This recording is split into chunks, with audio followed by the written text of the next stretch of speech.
Sábado a todos? Quem está feliz aí? E quem não está também, né? Porque a gente veio aqui para encontrar felicidade, para encontrar com Cristo. Feche seus olhos aí, vamos orar, para a gente abrir a palavra de Deus nessa manhã. Senhor Deus, eterno Pai que está no céu, que nós possamos sempre cantar, Senhor, com a nossa alma, as grandezas e as belezas, as maravilhas, Senhor, da Tua criação. Tudo aquilo que Tu tens feito por nós, Senhor, que nós possamos sempre cantar, sempre possamos louvar e agradecer por todas as bênçãos. Se tem alguma coisa, Senhor, que tem nos incomodado e nos incomodou até esse momento, que o Senhor possa, com o Teu Espírito Santo, tocar o nosso coração e a nossa mente para que nós possamos nos acalmar nesse instante, para que possamos ouvir a Tua palavra, Senhor. Vem falar ao nosso coração, ao nosso ouvido nessa manhã, o que eu te peço, em nome de Jesus. Amém. Muito bem. Irmãos, algum tempo atrás, eu preguei aqui sobre gerações, né? Gerações mais velhas, gerações mais novas. E hoje a gente vai focar na geração mais nova. E a gente vai exaltar a geração mais velha. E por um detalhe específico muito importante, tá? Mas, como vocês podem ver ali no telão, nosso telão novo, né? Chique. O tema do nosso sermão de hoje é a geração superficial. E eu queria começar com uma pessoa que não era nada superficial. Pode passar aí, amigão. Pode passar. Amém ou não amém? Muito bem. Você já ouviu falar de Marco Aurélio?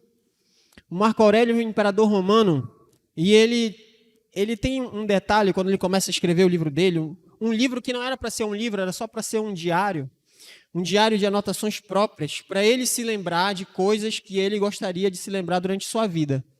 E no começo do livro tem um detalhe muito importante. Ele começa a pontuar as suas referências.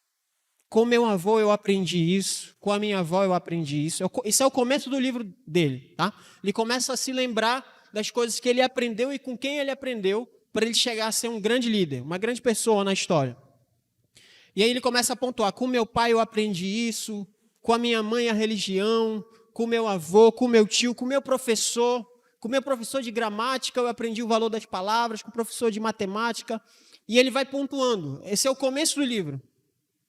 Era uma pessoa cheia de boas referências e ele tinha ciência das suas boas referências. Então, se você tiver dúvida de quem é Marco Aurélio, quem foi, né? Dá uma pesquisada aí na internet para você ver como ele foi um exemplo de líder. Uma pessoa, um exemplo a ser seguido. E foi muito bem sucedido naquilo que ele fez.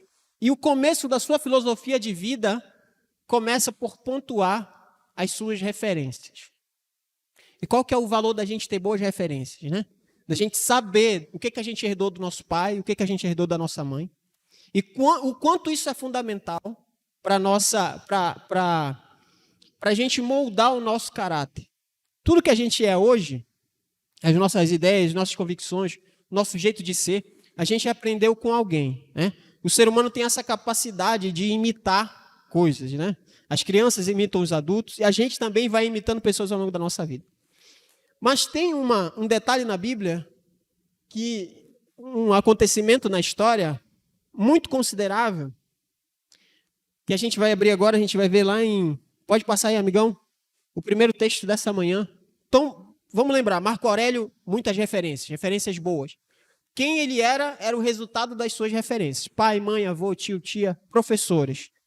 Então vamos abrir nossa Bíblia aí no livro de Josué 24, 31. Quem está com a Bíblia aí? Vamos abrir juntos, Josué 24, 31. E quem achar, diz amém. Muito bem. Josué 24, 31.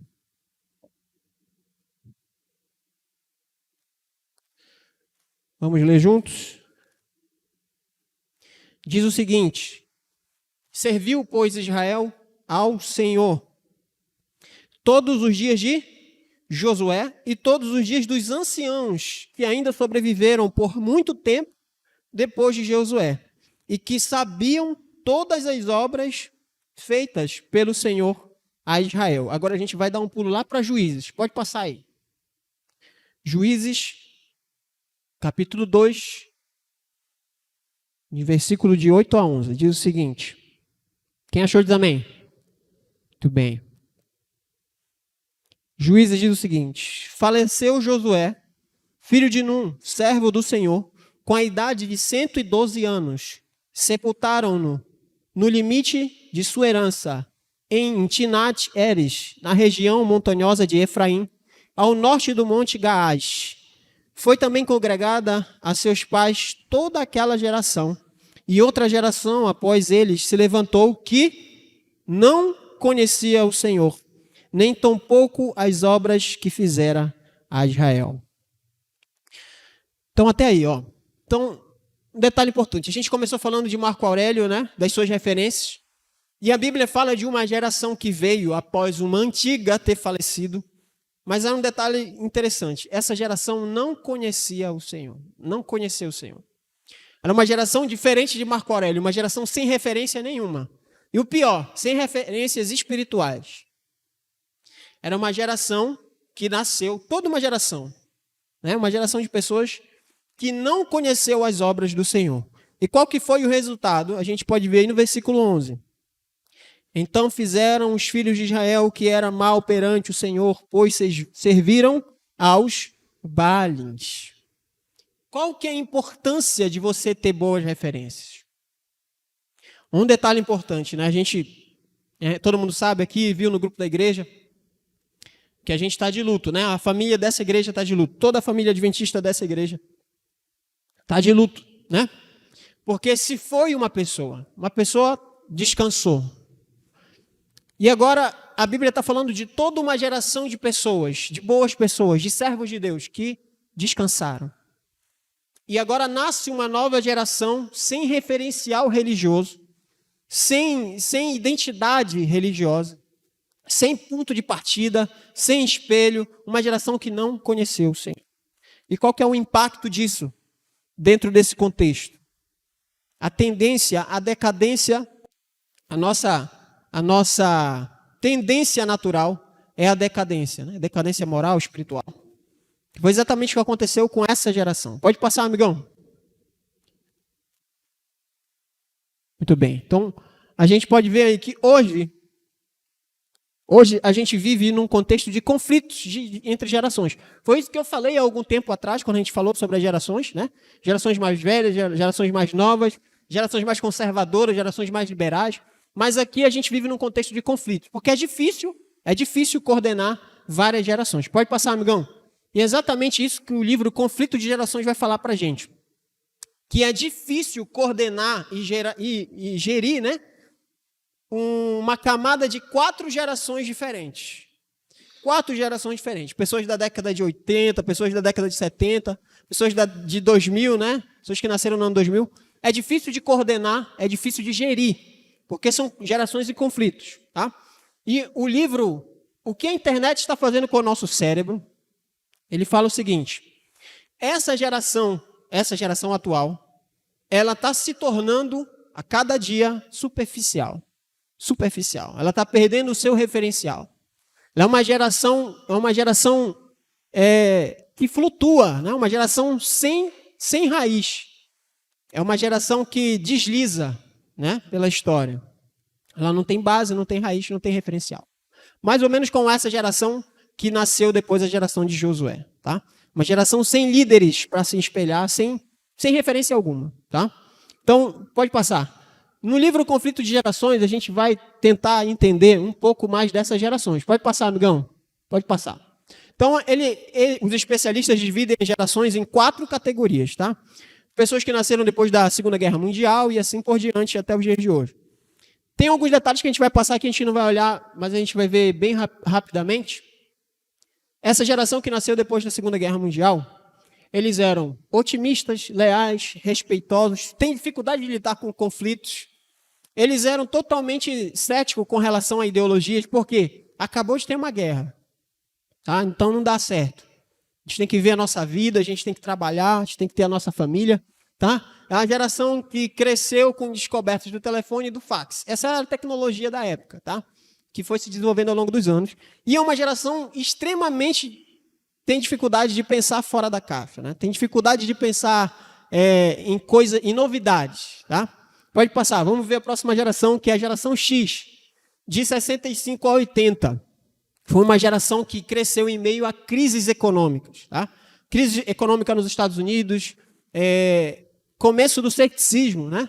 Eles vão perdendo aquela ligação com a religião. É aqui que começa a perder a ligação com a religião. Se tornam muito autoconfiantes. Tá? Depois daquela geração da Segunda Guerra, o mundo foi se desenvolvendo. Então, as pessoas foram aprendendo novas profissões, foram se tornando mais confiantes porque elas foram vendo que era possível aprender novas formas de viver, novas formas de trabalhar. Tá? E eles eram, e ainda são, extremamente influenciados pelo rádio e pela televisão. Tá? Então, elas se deixam influenciar pelo rádio e televisão. Tem o equilíbrio profissional, né, e emocional. Essa é uma geração equilibrada emocionalmente, diferente da atual, que a gente vai ver mais para frente. Pode passar. A geração Y, que é de 81 a 97, é a geração do 11 de setembro. Né? Foi a geração que assistiu na televisão o 11 de setembro, um evento que assustou toda a humanidade, comoveu toda a humanidade. As pessoas viram isso acontecer. Então, são extremamente superprotetores. Né? Por quê? Porque como eles viram os conflitos, eles viram como a gente é inseguro na Terra. Qual que é a tendência deles? Trazer os filhos para debaixo da asa, protegê-los de qualquer conflito. Tá? Então, internet, né? Várias mudanças, expectativas, são extremamente consumistas, né? Porque começa a melhorar a condição de vida, começa a melhorar salário, né? Novas profissões vão se desenvolvendo, mas também é marcada pela falta de experiência. Por quê? Na anterior, eles saíram do mercado de trabalho convencional, descobriram novas experiências, novas oportunidades. Então, se adaptaram um pouquinho, só que quando chega nessa geração, tem muito mais atividade do que naquela época e as pessoas têm dificuldade de aprender novos cargos, novas funções. Pode passar. E a geração de hoje, né? O que marca a geração atual? Vamos lá. Atentados escolares é uma geração que cresce, né? Vendo atentados escolares, tiroteios nas escolas, né? São extremamente imediatistas. Tá? É a geração que fica batendo o pé, né? Agoniada demais, quer logo fazer as coisas, quer resolver. São pessoas que se desenvolveram junto com as redes sociais. Né? Eles não conseguem pensar a vida fora da rede social. Aliás, a rede social é uma extensão da vida pessoal da pessoa. Tá? São extremamente sem contato nenhum com hierarquias. Eles não consideram hierarquias, eles não gostam de considerar hierarquias. Então, por causa disso, quando a gente viu aqueles lá da Segunda Guerra, né, extremamente respeitosos, esses daqui começam a ter problemas com relação a respeitar os mais velhos. Tá? São ansiosos. Isso é uma marca fundamental dessa geração. Tá? Tudo se desenvolveu, tudo agora é entregue nas mãos dessa geração. É tanta informação que eles não conseguem administrar. Então, por isso a ansiedade. Né? Então, é muito comum crise de ansiedade, crise de pânico e etc. Então, como é muita informação, a concentração é mais difícil. Tá? Então, muita informação demais, tá? Informação demais, ela gera pobreza de atenção. Então, eles não conseguem se concentrar. Tá? Como tem muita coisa acumulada, muita escolha, muita oportunidade, eles têm dificuldade de se concentrar. E são extremamente influenciados por ídolos. Tá? Então, eles são apegados a figuras públicas, bandas, pessoas mais jovens, etc. Essas pessoas ditam tendências essa geração acaba sendo influenciada por essas pessoas. Tá? Então, eu queria pontuar uma coisa aqui com vocês. Por conta de cada ambiente em que cada geração se desenvolveu, todo mundo tem... Aliás, a gente tem essa dificuldade de interagir entre gerações. Por exemplo, uma geração de hoje, ela não entende medidas de segurança mais rígidas. Por quê? Elas não passaram pelo 11 de setembro.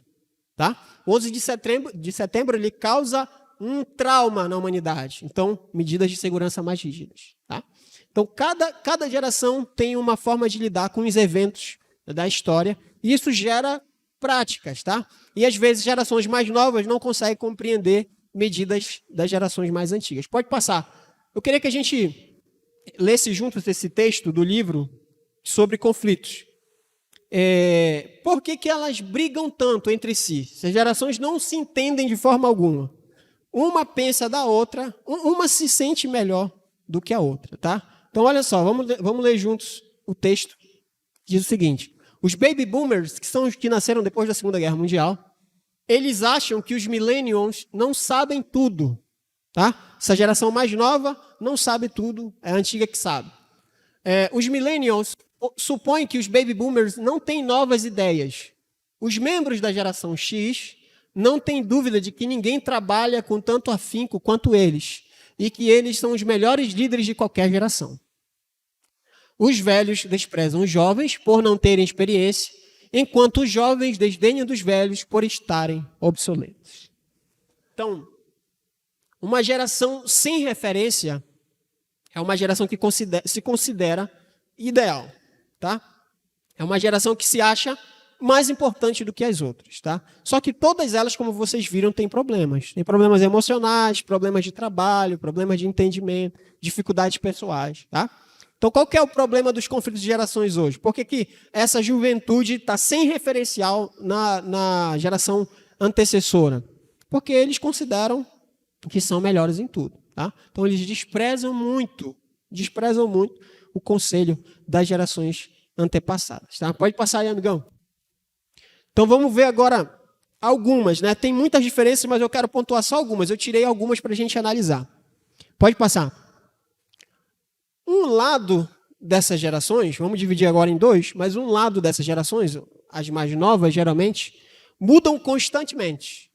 Enquanto que a geração mais velha tem dificuldade com mudanças. Então, qual que é o resultado disso? Conflito, né? Conflito. Só que a diferença dessa geração mais nova, que muda tanto, tem o seu lado positivo e negativo, tá? Ela lida super bem com inovações, né? Novas tecnologias, tá? Tecnologia de áudio, vídeo, promoção, redes sociais, né? É a geração que vai promover a igreja. É a geração que tem um contato mais próximo com tecnologia. A geração mais antiga, por sua vez, tem dificuldade em entender e em processar todas essas informações e essas mudanças da atual geração, tá? Pode passar. Um lado dessas gerações é prudente demais, enquanto que o outro lado é prudente de menos, tá?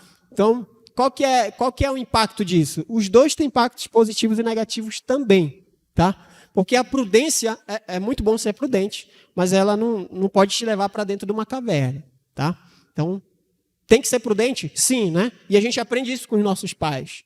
Mas também a gente não pode ficar dentro de uma caverna e tentar se esconder do mundo. Por outro lado, prudência de menos é uma exposição maior aos perigos, tá? Significa que você analisa menos os perigos, que você se joga de peito aberto nas novas experiências e, por conta disso, corre um sério risco de sofrer demais, né? Quando a gente erra, a gente sofre demais, porque a gente não queria ter errado. Pode passar. Outra. Um lado dessa geração é considerada como mente aberta e a outra como mente fechada, tá?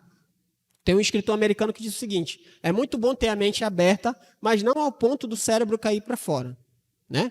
É muito bom a gente ter a mente aberta. Significa que a gente está aberto para aprender coisas novas, mas não ao ponto da gente deixar a nossa cabeça aberta para qualquer coisa, para qualquer filosofia, qualquer ideia.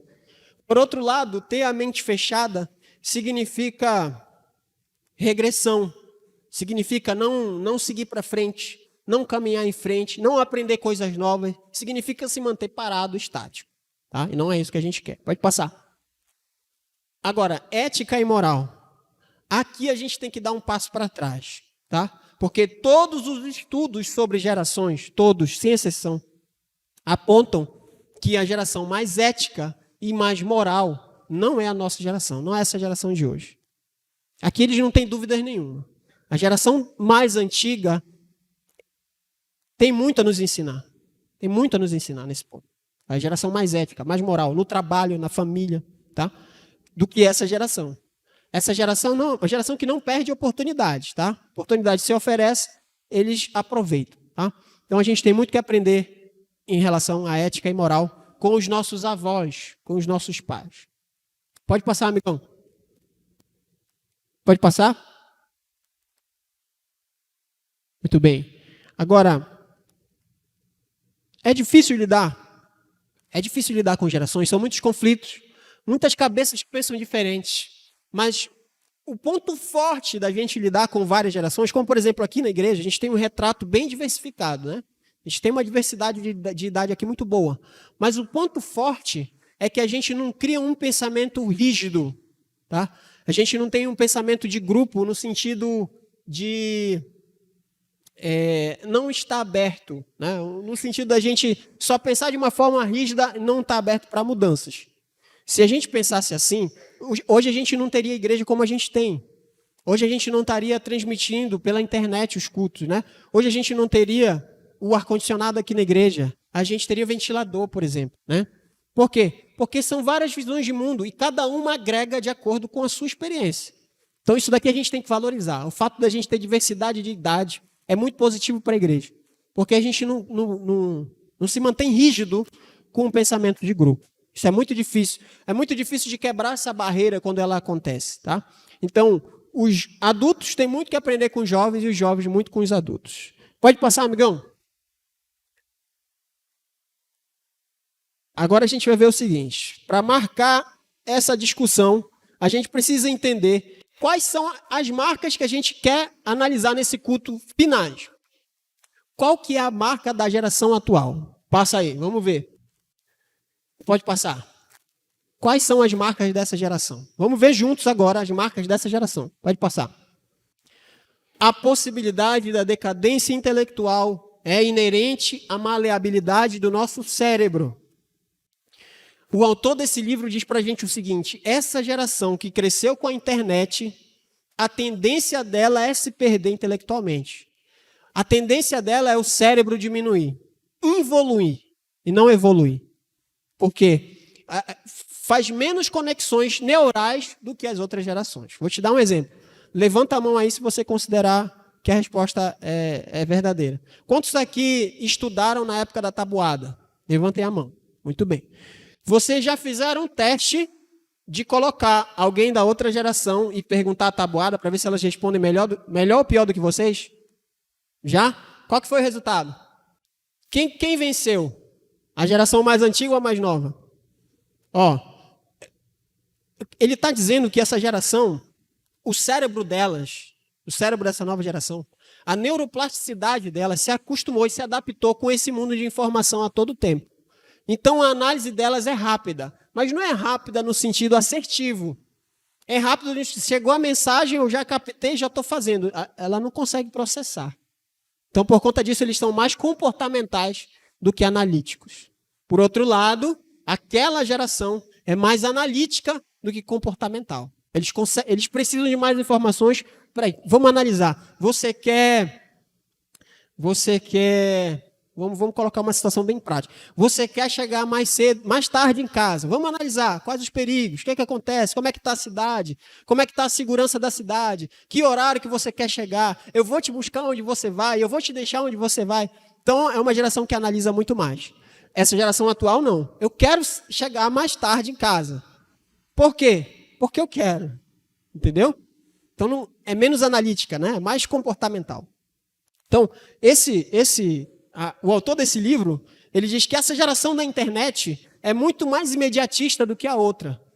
Tem dificuldade de raciocinar. E a gente consegue ver isso nas provas. O que aconteceu no ambiente educacional nos últimos anos não é que, vamos tirar a tabuada, vamos tirar o livro como é que fala? Do abecedário, vamos deixar de lado. Vamos criar agora outros meios, outras formas, disciplinas sociais e menos técnicas.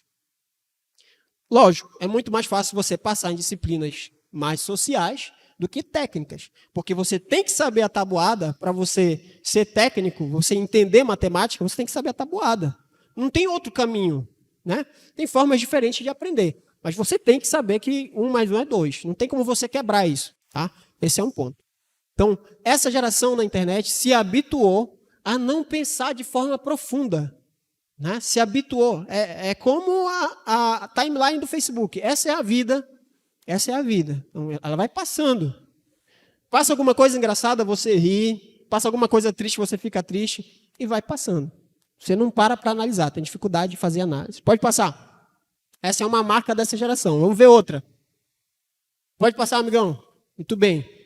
Ainda sobre sobre essa parte do livro. Quando você começa a pensar dessa forma superficial, a interpretar a vida de forma superficial, você passa isso para frente. Você passa isso para frente.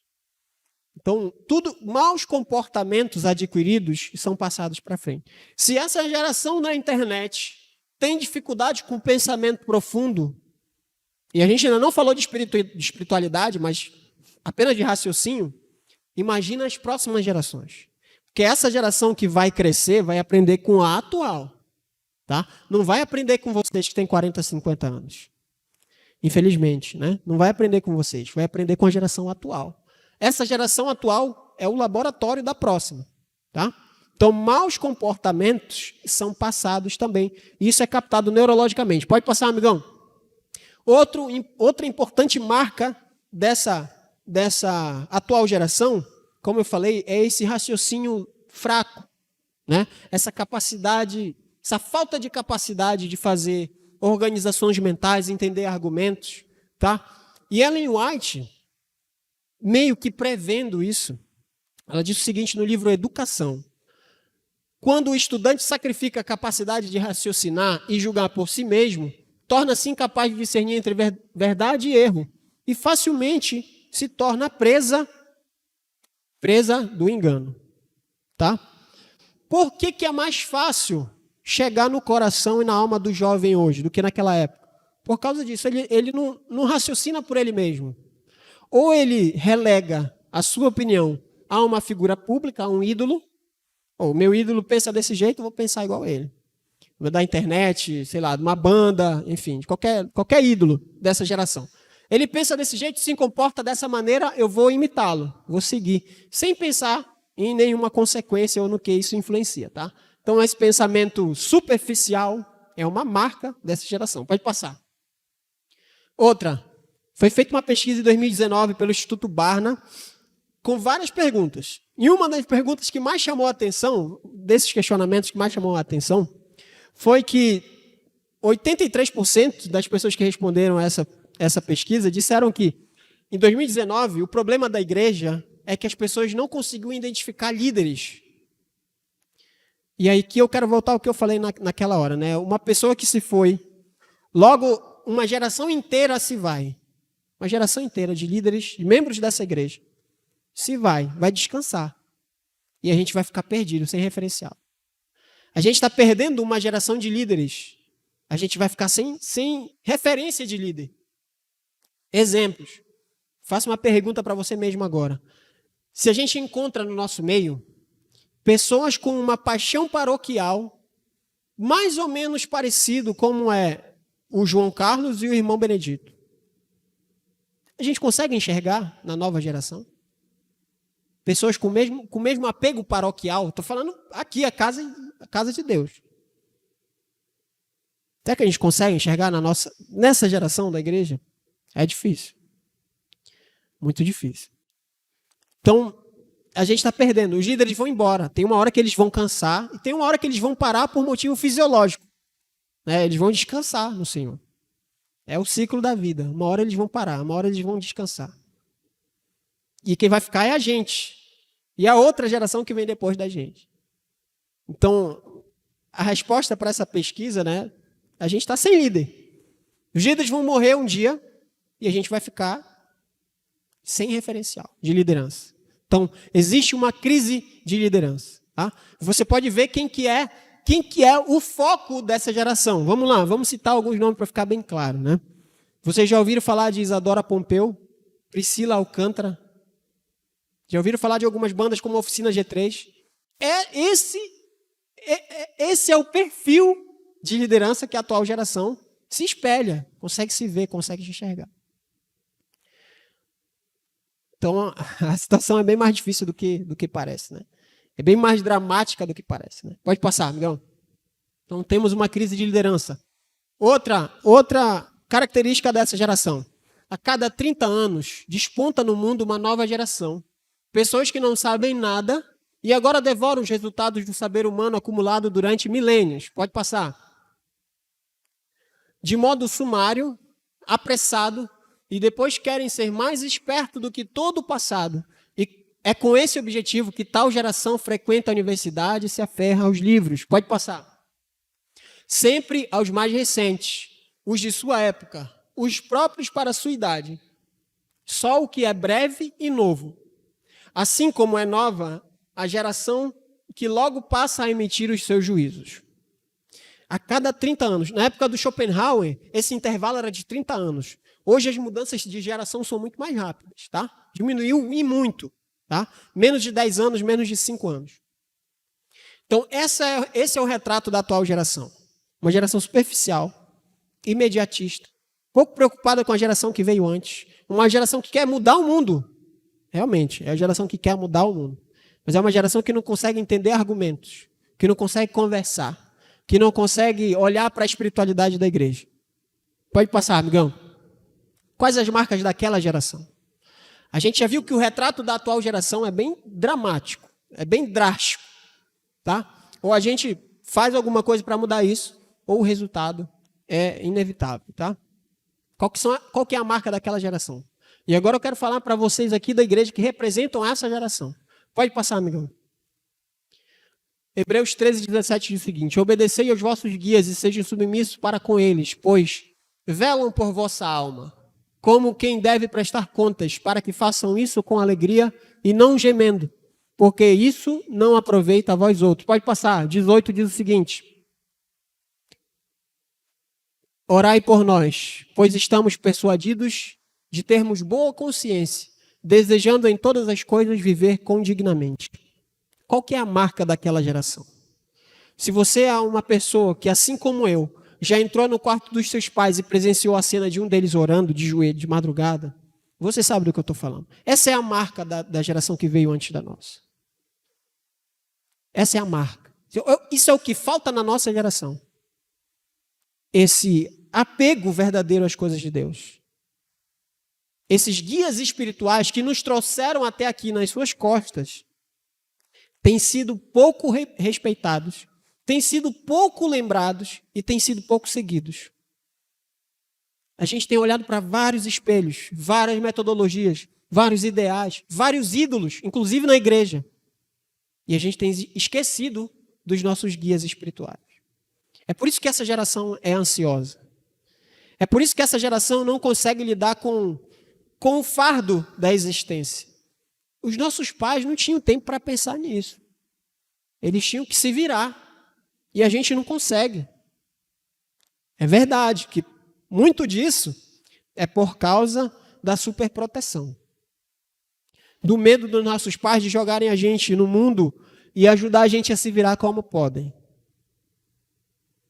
Porque uma hora ou outra a gente vai ter que encarar alguma situação de desespero e solidão. Só que eles passaram por isso também. Encararam o desespero, encararam a solidão. Começaram casas do zero. Começaram profissões do zero. Não tiveram ajuda de ninguém. Ou então pouca ajuda. Tiveram que fazer contas e mais contas para sobreviver junto com a família, junto com os filhos. E a gente não passa por isso hoje. Sabe qual que é a nossa principal preocupação?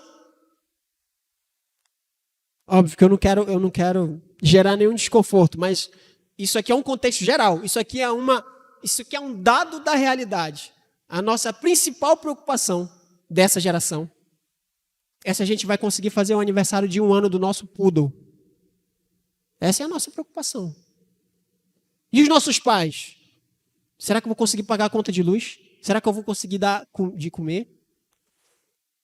Esse é o retrato dessa geração. Pode passar, amigão. E eu não coloquei por acaso... Só volta um pouquinho. Eu quero voltar só numa cena. Volta mais um pouquinho, volta mais um pouquinho. Aí, volta. Eu coloquei de propósito essas duas imagens, porque elas representam, elas são um retrato, a imagem, a figura dessa distinção entre geração atual e antiga. Uma geração de joelho, uma geração sofrendo. Então, se você, assim como eu, já presenciou pai e mãe orando no quarto, você sabe que essa é a marca da geração. Essa geração de hoje não ora. Quem que ora? Quem que estuda a Bíblia?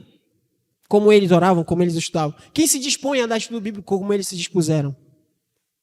Esse é o retrato, né? As coisas com que a gente se aperta nessa geração não são as mesmas coisas do que eles. E eu quero pontuar aqui o seguinte: existe uma diferença qualitativa. Alguns teóricos vão dizer, mas são novas demandas, são novas coisas para eles lidarem, realmente é diferente das nossas. Mas a gente precisa pontuar que são valores diferentes, sim. Que a gente lida com valores muito mais superficiais do que aquela geração. Muito mais egoístas do que aquela geração. Repito, quem tem amor paroquial por essa igreja, como aquelas pessoas do passado? Pode passar. A gente está finalizando, irmãos. Pode passar. Vai, aí. Mais uma vez. Espiritualidade. Espiritualidade. Não há como comparar, nem de longe, a espiritualidade dessa geração para aquela. A espiritualidade da minha geração, da que vem depois da minha, para aqueles que nos antecederam. Tudo para eles é oração. Tudo para eles é buscar a Deus. Já reparou isso? Você já reparou isso? Como que a gente resolve nossos problemas hoje? Na internet. Como que a gente resolve nossos problemas hoje? Abra sua Bíblia. Abra sua Bíblia no livro de... Deixa eu ver se é Josué. Josué 24, 31. Josué 24, 31. Isso mesmo.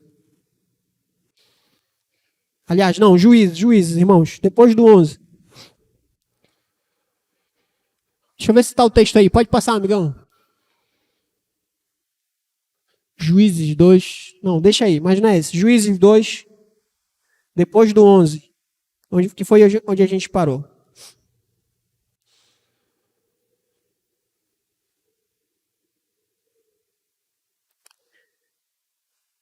A marca dessa geração foi exatamente o que aconteceu com a geração que veio depois de Josué. O 12 diz o seguinte: deixaram o Senhor, Deus de seus pais. Essa geração de hoje não passou pelas mesmas coisas que a geração do passado. Não teve que construir uma igreja do zero. Não teve que aconselhar outras pessoas em desespero. Então a gente deve muito à geração que veio antes da gente. A gente deve muito. A gente deve muito. Principalmente, o estado de espiritualidade que a gente tem hoje, pelo fato de não ser como a deles. E eu acho que o principal legado que eles deixaram foi o legado da espiritualidade. Uma hora eles vão descansar. Uma hora eles vão morrer, vamos falar bem claro. Uma hora eles vão para o cemitério, vão descansar, vão esperar a volta do Senhor. E a história vai ficar na nossa mão. E a gente não vai ter eles mais para ir lá e pedir conselho. Porque agora é a gente que vai ter que dar conselho. Pode passar, amigão. Aliás, Ellen White, Fundamentos da Educação. As crianças devem ser ensinadas a respeitar o juízo da experiência. Oi, pode passar. 1 Reis 10, de 1 a 14, diz o seguinte: conta uma história muito interessante de um rei, depois você lê lá, de um rei que foi pedir conselhos. Foi pedir conselhos. Para quem ele foi pedir conselhos? Para os mais velhos. E eles deram conselhos. Só que ele resolveu pedir conselho para os amigos. E aí ele foi pedir o conselho para os amigos. De quem vocês acham que ele seguiu os conselhos? Dos mais velhos ou dos amigos? Dos amigos. Agora me diz, a Bíblia foi escrita há tantos anos atrás, mas me diz se esse não é um retrato da sociedade atual. A gente não busca conselho dos mais velhos. A gente busca conselho na internet. A gente busca conselho nos ídolos, nas bandas, nas filosofias de hoje. Mas não do avô, da avó. Pode passar. Pode passar? Esse é o retrato dessa geração. Essa é uma geração que não conheceu o Senhor. Essa é uma geração que não conheceu o Senhor. Não conhece, não tem referência. Por quê? Porque a gente não quer ou porque a gente não tem mesmo? As referências estão aí. As referências estão sentadas no banco da igreja hoje. Mas a gente não liga. Não é do nosso interesse. É por isso que a crise de liderança. Os jovens não conseguem administrar um culto. Os jovens não conseguem administrar um evento. Os jovens não conseguem escalar por prioridades a vida social e a vida espiritual. Os jovens não conseguem, como os nossos pais, acordar e a primeira coisa que fazem é se ajoelhar na cama para orar. A gente não faz. Então a gente não pode reclamar da sociedade atual se a gente não faz, porque a responsabilidade é nossa. A igreja está na mão da gente hoje. A gente não consegue administrar a igreja. Olha o resultado das banalidades que a gente vem feito ao longo dos anos. Né? Do fato da gente fazer as coisas desleixadamente, despreocupadamente. Sabe, amigão? Pode passar? É imperativo que os cristãos examinem os fundamentos de sua fé. E uma pergunta, pode passar? Crucial para você se fazer. Sua experiência é um relacionamento com Deus ou apenas um esforço externo, baseado na experiência de outro?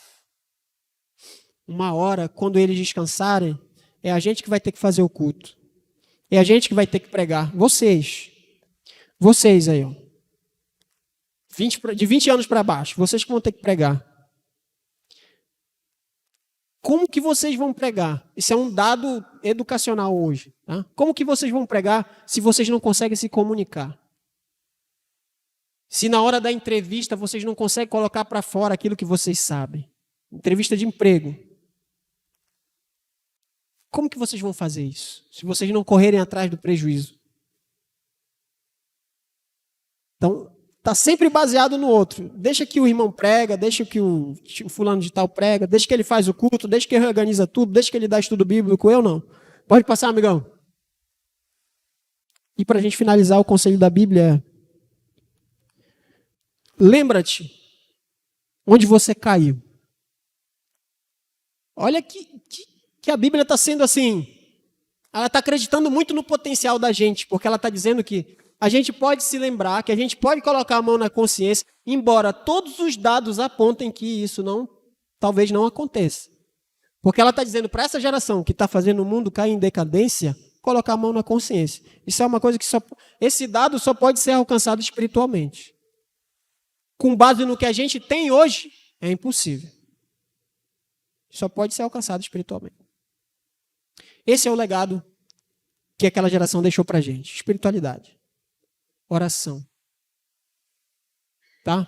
Que a gente possa pensar nisso. Colocar a mão na consciência, embora seja difícil, humanamente difícil. Mas a Bíblia está dizendo para a gente pensar nessas coisas. E rever nossas atitudes. Tentar fazer diferente. Eu queria convidar vocês para cantar uma música antiga. Uma música de 96, eu acho. Algumas pessoas vão lembrar dessa música, outras não, é nova. E seria muito bom aprender, porque são de valores antigos. E talvez seja disso que a gente precisa para colocar um freio nas nossas más atitudes. Vamos ficar de pé e cantarmos juntos? Para que a gente volte à prática das primeiras obras. A gente tem que se espelhar naquela geração. Porque se espelhar nessa geração só vai levar à decadência. Então que Deus toque nosso coração para que a gente possa repensar nossas atitudes. Vamos cantar juntos?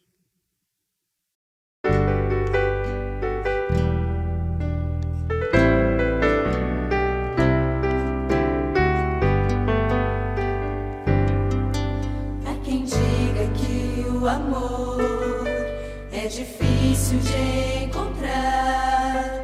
Há quem diga que ele não existe mais. Há quem diga que viver sem amar não tem razão. Há quem diga que a esperança já se foi. Nós somos jovens de valor, mensageiros do Senhor, para trazer a este mundo a solução. Nós não queremos mais falar sobre drogas e prazer. Hoje é tempo de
Oremos. Senhor Deus eterno Pai, está no céu. Por favor, Senhor, tem misericórdia dessa geração. Por favor, Senhor, desperta algo em nosso coração que nos faça acordar para a realidade da Tua volta. Que há muito tempo nós falamos, Senhor, com a boca cheia e o coração vazio de expectativa. Existem muitas coisas que têm tomado prioridade em nossa vida. Mas que a gente possa realinhar os eixos, colocar as coisas em perspectiva, que o Teu Espírito Santo possa incomodar essa geração a fazer algo pela pregação do Evangelho. E de alguma forma espiritual, Senhor, que nenhum de nós aqui é capaz de imaginar, nenhuma estratégia, nenhuma abordagem, só o Teu Espírito Santo pode fazer isso. Motivar essa geração, Senhor, é um trabalho muito difícil. Tem muitas coisas competindo com a atenção. Tem muitas coisas sendo colocadas à frente de seus olhos. Muitas coisas têm sido o desejo das suas mãos. Infelizmente, não são coisas espirituais. Mas que o Senhor tenha misericórdia de cada um de nós. Obrigado pelos pioneiros dessa igreja. Obrigado pelas pessoas que trouxeram essa igreja até as nossas mãos. Obrigado pelos seus pés. Obrigado pelas vozes dessas pessoas. Obrigado pelos anos que eles deixaram dentro dessa igreja. Pelos esforços que eles deixaram dentro dessa igreja. Pelas noites em claro, pelas tristezas, por tudo que eles trouxeram para essa igreja. Em Teu nome, Senhor. Que a gente possa agradecer sempre a essas pessoas. Que a gente possa se inspirar em cada uma delas. Vem ser conosco. Cuida desse sábado, da nossa vida, da nossa espiritualidade. Em nome de Jesus. Amém.